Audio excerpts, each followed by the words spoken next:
Instacart. So let's kind of dive right into this guy here.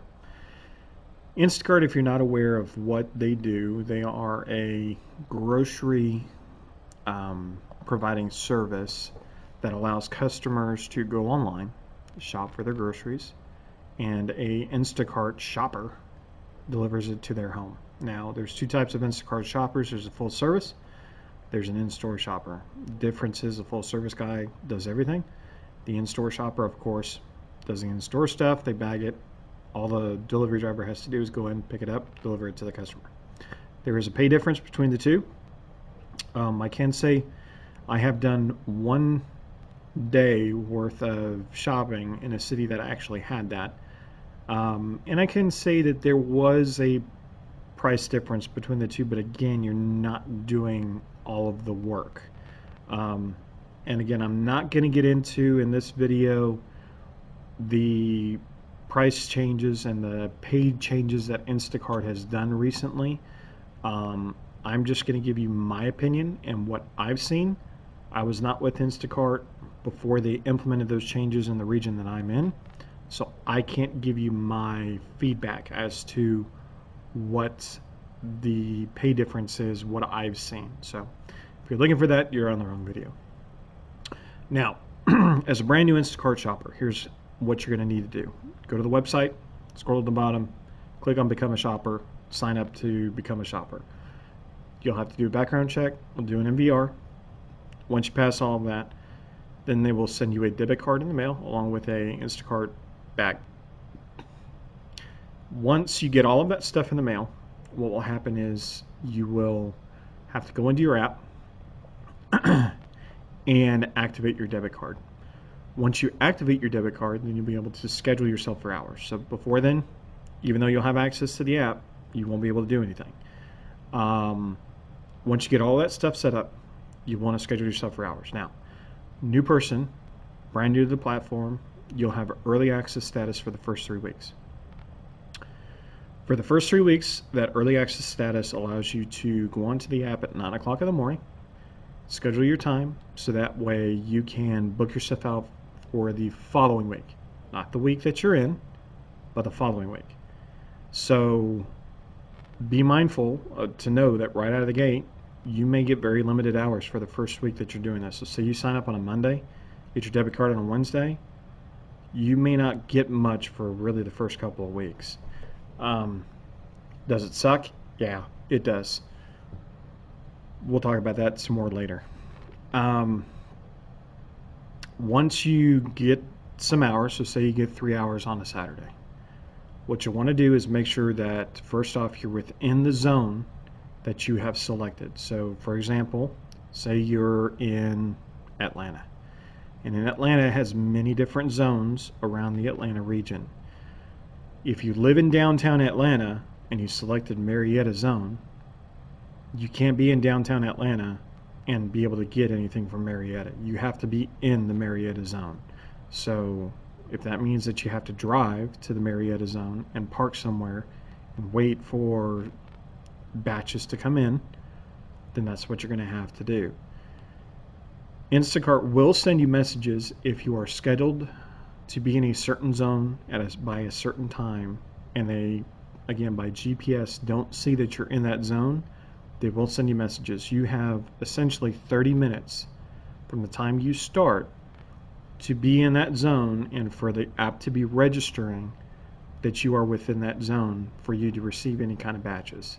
If you are not within that zone within those 30 minutes, Instacart will end your hours and you will have to start your time over again. So be mindful. If you schedule yourself for time, you need to be in that zone by that time if you want to get batches right away. Again, if you're driving, you're stuck in traffic, hey, 5 minutes, 10 minutes, we all understand. It happens. Once you're in that zone and you're doing work, you will receive what's called a batch. What a batch is it is essentially an order from a customer. The batch will include a few different pieces of information. It'll include the total amount that you're going to be paid. It'll include a starting point. Let me phrase that right. Starting point. and an endpoint. It will also include the total number of items that are going to be within that shop. So for a full service person, it may say you have 56 items that you have to pick up. If you were doing a not full service shop, it will say, and you have an in-store representative that picked up all the products, it will say something like 18 bags, 25 bags, 10 bags. So that way you know, okay, this is how many I'm looking for. But again, we're primarily going to discuss the full service shop, but I will discuss a little bit about the other type of shop as well. So once you're at the store, what you want to do is you'll want to grab yourself a cart. I actually got this piece of advice from another YouTuber. Try to park close to a shopping cart return. It actually just makes it a lot easier for you. Just food for thought. Once you are in the store, then you will want to start your shop. Don't do it while you're walking in the store. Don't do it while you're sitting in the car, because it comes down to total time that it takes you to actually complete your shop. So once you get into the store, what you want to do is start your shop, start going through your items, and Instacart generally is pretty good about certain stores, and again, this is just my experience and my opinion, certain stores, when they tell you where things are located, it's pretty accurate. There are other stores that I've shopped within the same zone that have no information on where the stuff is. Do those take you a lot longer? Absolutely they do.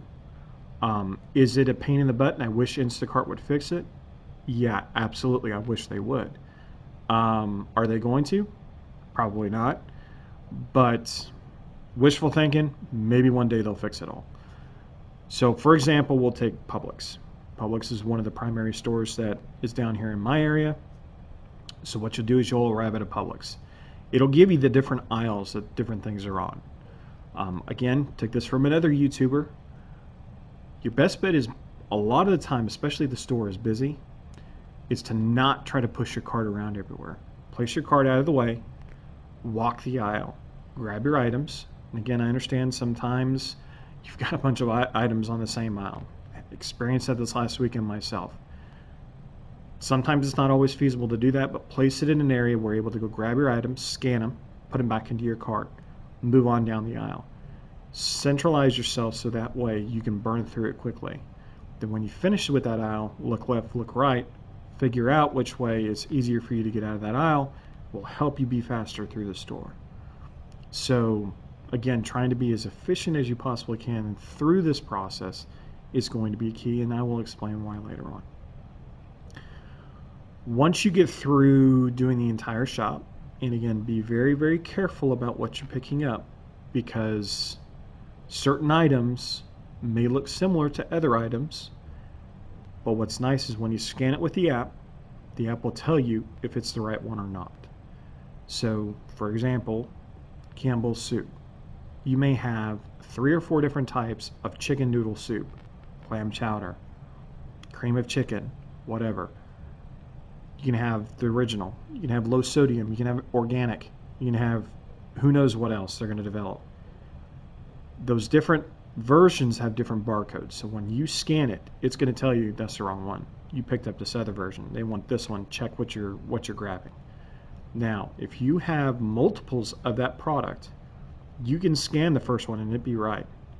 But say you have 5 of those, make sure your other ones that you're grabbing are all the same product, because you're not scanning each one of those independently. You're just scanning the first one, putting in your quantity, and it moves on. So you have to be very mindful and very careful of what you're grabbing through this process. Once you get to the checkout counter, you're going to complete your shop. It's going to say review changes. If there was any items that you had to change through this process, so say there wasn't an availability of Doritos nacho chips, okay, you had to substitute it for Cool Ranch. Well, it's going to tell you if the customer hasn't approved that change for you to contact the customer. So it forces you to have to do this if the customer has not approved that change. Once you get past that point, then you will be able to move on and actually go through the checkout process. Now, food for the wise. Try to find the shortest line, because it does matter how long it takes you to get through the checkout process. Here's the reason why. Once you get done, it's going to take how much time it took you per second while picking up the items and how long it took you per second while checking out. It's going to combine the two, and it's going to create an average. That average is essentially going to create your speed for that shop. The top person that I've seen in my market does a shop in about 64 seconds. 64 seconds an item. And again, certain areas may be faster, certain areas may be slower. It really just varies upon how supermarket sweep some of these people want to be. So once you get all the products and you get everything through, it's going to tell you how fast you were. You want to be in the top 5 people within your region doing this, and here's the reason why. If you complete 25 or more batches within a week and you're in the top 5, you receive a bonus on top of your pay that you've already received for doing that. Now, I don't do more than 25 batches. This is not my full-time job. So I can't tell you what that is, but if you go to Instacart's website, search for I believe it's called performance bonus, you should be able to find that information. Okay. Now, delivering the products to the customer. It's food for a thought on this. First off, I experienced a few weeks ago where customer had this gigantic sign that said, "Place delivery here." Okay, place the delivery there. 2 days later, I get a notification from Instacart saying the customer reported you because you didn't contact them, and some of their items were now bad because they sat outside. Okay, even though I rang the doorbell multiple times, knocked on the door multiple times, nobody answered, because I didn't jump through 20,000 hoops to try to get a hold of this person who is being notified by Instacart that I've completed the shop, that I'm on my way.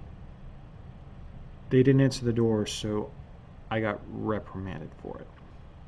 Doesn't make any sense to me. But either which way, so be very careful about when you do these shops. If the customer's not there, and again, take it from me, I learned, if they're not there, they're not answering the door, you better call them. Because going through the app, they'll be able to see that you try to reach out to that customer, and there's an option on there that says customer not available.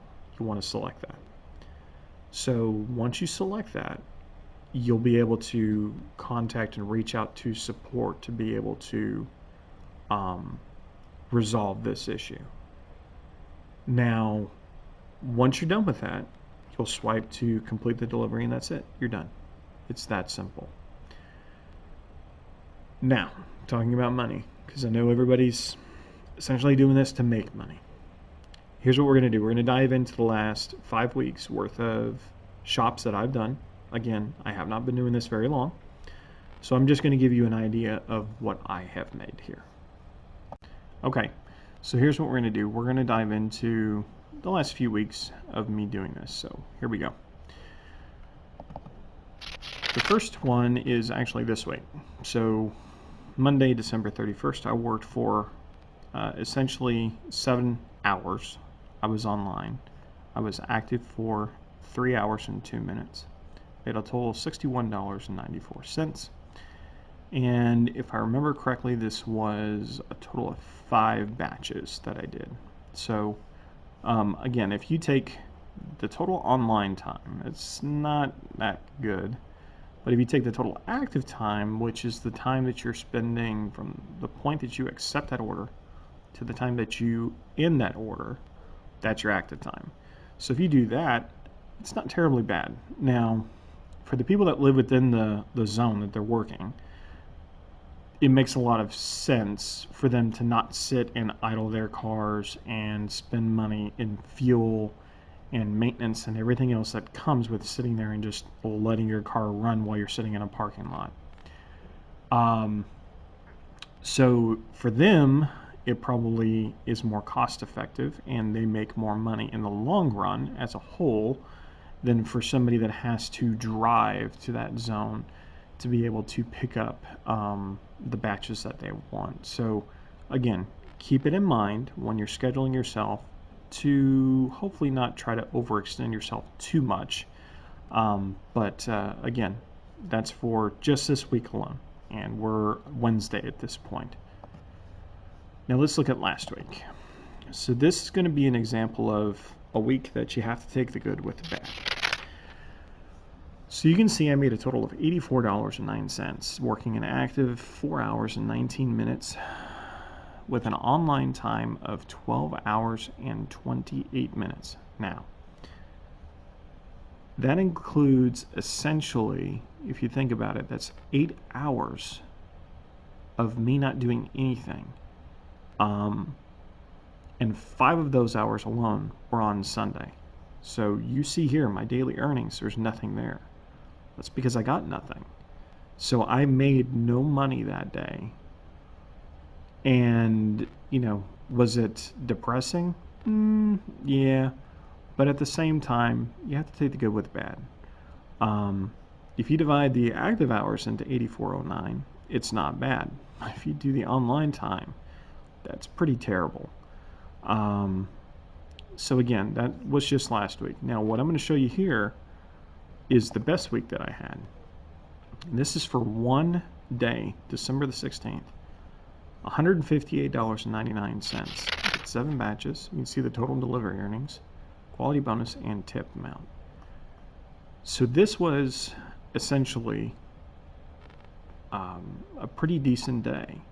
Was very active, had a little bit of downtime, but it wasn't a whole lot.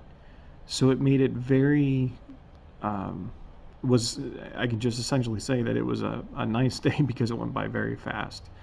So again, you can have very good days. You can have very, very bad days. You have to be able to take the good with the bad.